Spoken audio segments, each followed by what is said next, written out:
Hi, my dear students. This is your economics lecturer Sachin Kumar. Welcome to my economics class, that is continuation part of the introduction to economics.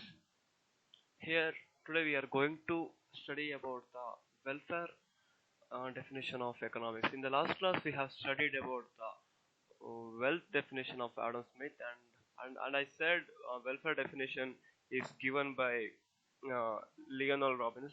I sincerely apologize for that. Actually, uh, neoclassical definition or welfare definition is given by Alfred Marshall.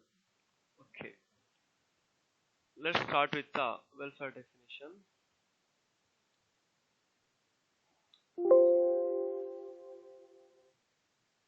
What do you mean by welfare definition?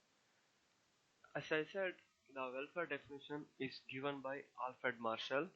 He is a neoclassical economist and one of the famous neoclassical economics. Actually, they shifted the emphasis from wealth to welfare. Actually, what Adam Smith said, uh, economics, which states mainly about the wealth, but welfare definition, Alfred Marshall is saying uh, he has given more importance to welfare than wealth. He has written a famous book called Principles of Economics. He states that economics is the study of mankind in the ordinary business of life. It examines the part of individual and social action which is most closely connected with the attainment and with the use of material requisites of well-being. Please note this definition, my dear students.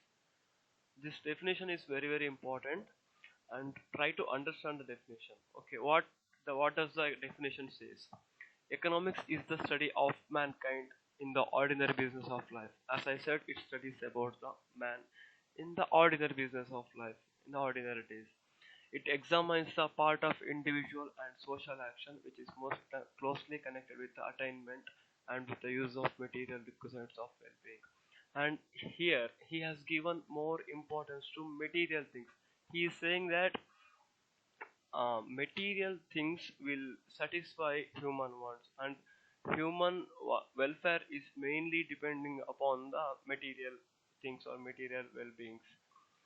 In simple words, the definition can be understood as follows: economics is the study of wealth, and on the other side, and as the most important side, it is the study of man.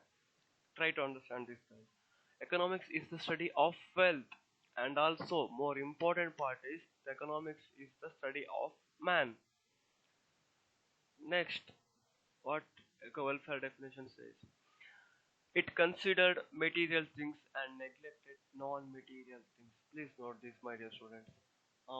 He is saying that only material things can promote welfare and neglected non-material things. And Lionel Robbins pointed out one thing: all material things will not promote human welfare. Uh, for example, you take alcohol. Alcohol is a material thing, but it will not promote human welfare. It will degrade human welfare. Every material goods will not promote human welfare. This is what I said. Ignored basic problems such as unlimited and scarce resources. This is said by Lionel Robbins. Lionel Robbins said that Alfred Marshall has ignored basic problems of an economy. You may know that wants are unlimited, but resources are scarce. Scarce means available in small quantities. Resources are very scarce. So he does not mention about this anywhere in this definition, in his welfare definition. So Lionel Robbins, uh, Lionel Robbins criticized welfare definition, and he has given his own definition. It is called as scarcity concept or scarcity definition. Scarcity definition by Professor Lionel Robbins. Lionel Robbins, in his book Nature and Significance of Economics, which is published in 1932, he gave an alternative view to economics. The way of thinking by the previous economists and Lionel Robbins is entirely different. He gave a different view to the economics. According to Robbins, let's see the definition. Economic to Lionel Robbins, economics is the science which studies human behavior as a relationship between ends and scarce, means which have alternative uses. Here we studies about the scarce resources and which is having alternative uses. You may know that there are many resources which are scarce, but those resources are having alternative uses, multiple uses. Okay, next point is economic problem arise because of scarcity of resources in relation to human wants. Most of the economic problems in every nation, in every world, in every country arises only because of the scarcity. You should note this. Scarcity means limited availability of resources. It is not in large quantity. It is in small quantity. That's why problem of scarce. It is called as problem of scarce or economic problem. We call it as. What he says. What are the key points in his definition? Economics is a positive science. Lionel Robbins says economics is a positive science. Okay, and it says that it is the study of human behavior. Economics, according to Lionel Robbins, is the human behavior. It is right also. Actually, we study under economics, majorly we focus on human behavior and what the decision human will take and what the choice he will go for. Like that, we study under the economics. And as we all know, human wants are unlimited. Uh, Take your own example. You may have so much of wants. It is not limited. It is. We may call it as needs also. It is unlimited. It can't be fulfilled one or the other day. It will go on extending as we are going on filling. The resources to satisfy human wants are limited. We should know that human wants are unlimited, but the resources to satisfy our wants are limited. It is not, resources are not unlimited. Resources are limited. The limited resources can be put to alternative uses. The limited resources are having alternative uses. It doesn't have only one uses. It is having much more than five, six. It's not a number. More than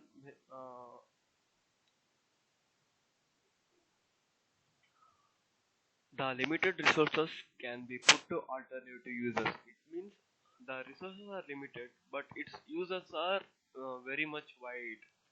Next point is there arises the problem of choice.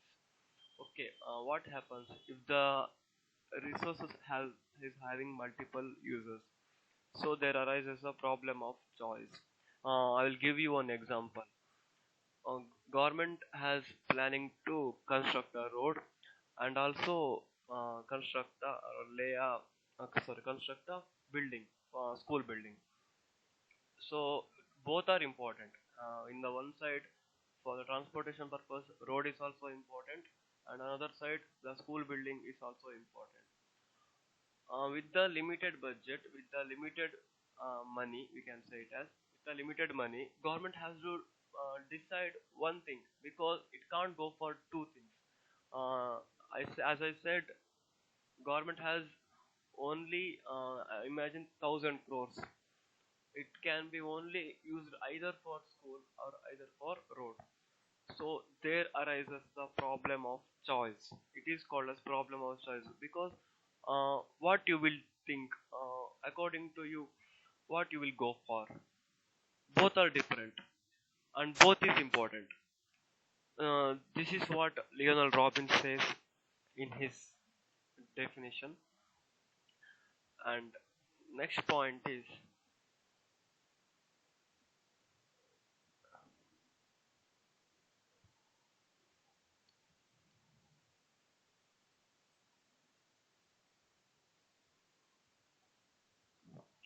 okay.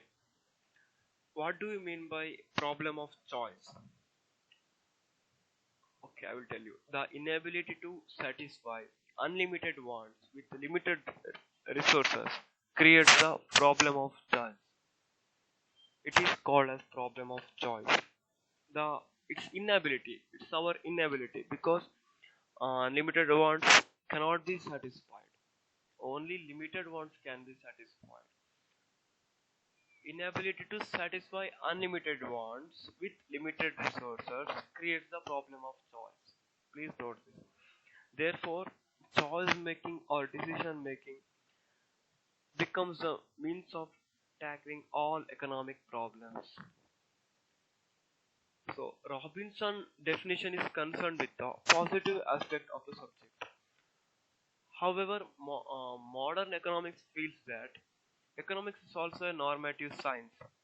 Uh, Normative means economics should not only identify the problems, but also they should suggest solutions to the problems such as unemployment, poverty, inflation, etc. Economics should not tell only about the problems. As I said in the first video, I said it will not give only about the problems or what are the reasons for the problems. It should also give measures to overcome from that problem. That is more important. This is what we study in the under economics. It is called normative science. Okay, next we are coming to the factors of production. This is most important uh, things which we are going to study, because in the degree, in the next degree also we are going to study about the factors of production, and in the masters, and it means when you are going to study for the higher education, then also you will get the things about the factors of production. Oh, so understand the meaning. What do you mean by factors of production? Just see that particular word, factors of production. Factors of production means what are the factors included in the production? Can you understand? What are the factors included in the production? Okay, coming to the points. Land. What do you mean by land? Can you define land in one word? Land is all those gifts of nature. Please note this, guys. For example, all those gifts of nature. You will give only one example. I'm sure that is land. Okay, land is fine, but it is not the only one example. The example adding to this is forest.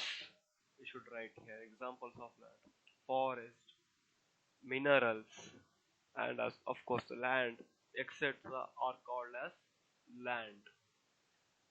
Land means all those gifts of nature. You should know this definition. What do you mean by land? If anyone asks, you should say like all those gifts of nature. Okay, coming to the next point, labor. You should land is also a factor for production. And next thing is labor. Uh, we know in general we know who is labor. Labor who is working for who is working actively for the particular under particular organization, for he is contributing somewhat to the production. He may do mental work or physical work. In the field, farmers will do almost physical work, but in the IT sector, in the corporate sector, they will do only mental work. Sitting in front of the computers, it is called as mental work. It is not physical work. Rendered for the sake of reward. Okay, labor is working not for service, or he is not working free. He is expecting some reward. It is called as wages. So in order to get wages, he is working. It is called as reward. Every land, labor, capital organization has its own reward. Land has rent, labor has wages, capital has profit, so capital has interest, and organization has profit. These things you will go on study in the future classes. Don't worry about their such things right now. Let's have a brief note on these points. What I given here. Next thing is capital. Okay, what do you mean by capital? This is also important concept under the factors of production. These are the factors which are used in production process. It refers to all those man-made goods used in the production process. Can you understand? The man-made goods, which is prepared by the man. It is also called as produced means of production. Produced means of production, which is all already produced and it is used in the production purpose. Examples of capital are tools, machines, buildings, etc. Note this, guys. Examples of capital are tools. We will use tools in the production process. We will use buildings already which is built. We will use that in the production process. And also we will use machines in the production process. This is the best example for capital. Okay, coming to the last point. Organization. What do you mean by organization? Organization is the skill required to bring together various factors. See, there are, what do you mean by various factors? Various factors are land. First one is land, labor, capital. These are the various factors. These needs to be coordinated in well manner. So who will do that? Or either the organizer or entrepreneur will undertake this activity. Is the skill required to bring together various factors such as land, labor, capital, and to coordinate them. An organizer or an entrepreneur is a person, please note this, an organizer or an entrepreneur is a person who initiates, organizes, supervises, controls, and directs the production process. His task is initiate, organize, supervise, control, and direct the production process. He is the main responsible person for the production process. Okay, coming to the last slide. Scarcity and the problem of choice. What do you mean by scarcity? As I said earlier, scarcity means resources are available in limited quantity. Scarcity means it's not huge; it's in very small quantity. It's not capable of reaching all the needs of the people. It's only limited. Scarcity and the problems of choice. I have given already examples for problem of choice. Okay. Now you should note one thing under the scarcity and the problem of choice. All of us are not born Kuberas. Kuberas means who are very rich. Who are very rich. Take for example that pocket money example. You are having pocket money which is very less. You can't satisfy all your needs by that pocket money, right? For example, you may have you are having 1,000 rupees of pocket money, but your wants are of 10,000 rupees. So what you will do at that time? At that time you will face one problem. It is called as problem of choice. You will be in confusion state. With what the things I should purchase. You will be thinking about the categorization and what is the important thing which is purchased right now and what is the thing which can be purchased in the future. So there arises a confusion. It is called as problem of choice. You will be in a what? You will be in a state called confusion. Next is live in a world of scarcity, not plenty. Please note this. We live in a world of scarcity, not plenty. The resources are not plenty. These are scarcity. I'm saying this scarcity resources, scarcity. Again I'm using scarcity word. Please note this. This is the most important in economics. You will be keep on studying about the scarcity and the definitions and the theories about the limited resources. You will be keep on studying under economics. Okay, coming to the next point. Presently, we live in a world of scarcity. Had there been no scarcity, there would have been no problems at all. This is what we need to understand. If there is no scarcity, there would have been no problems at all, because if the resources are available in large quantities and we can satisfy all our needs, we do not want to categorize the needs. We can satisfy all the needs. Then the problem of choice may have not arisen. Most of us want better food, clothing, housing, schooling, holidays, hospital care, entertainment, etc. Uh, these are our needs actually. The humans needs these those are clothing, housing, schooling, holidays, hospital care, entertainment, better food, etc. In our daily life, we come across various forms of scarcity. For instance, the long queues at ration shops. You have seen that long queue. There will be a long queue.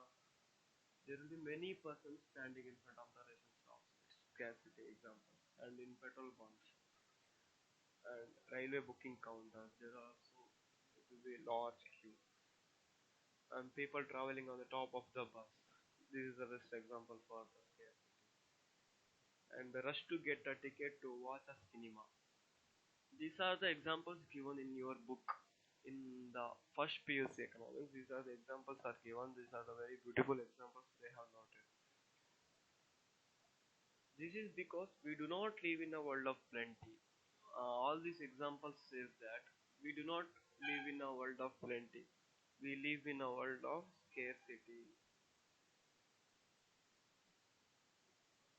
We live in a world where the resources that satisfy our wants are not only scarce, but also they can be put to alternative uses. For example, I will give water. Water resources is one of the important resources of a country. We all know that water is one of the important resources which we are getting now.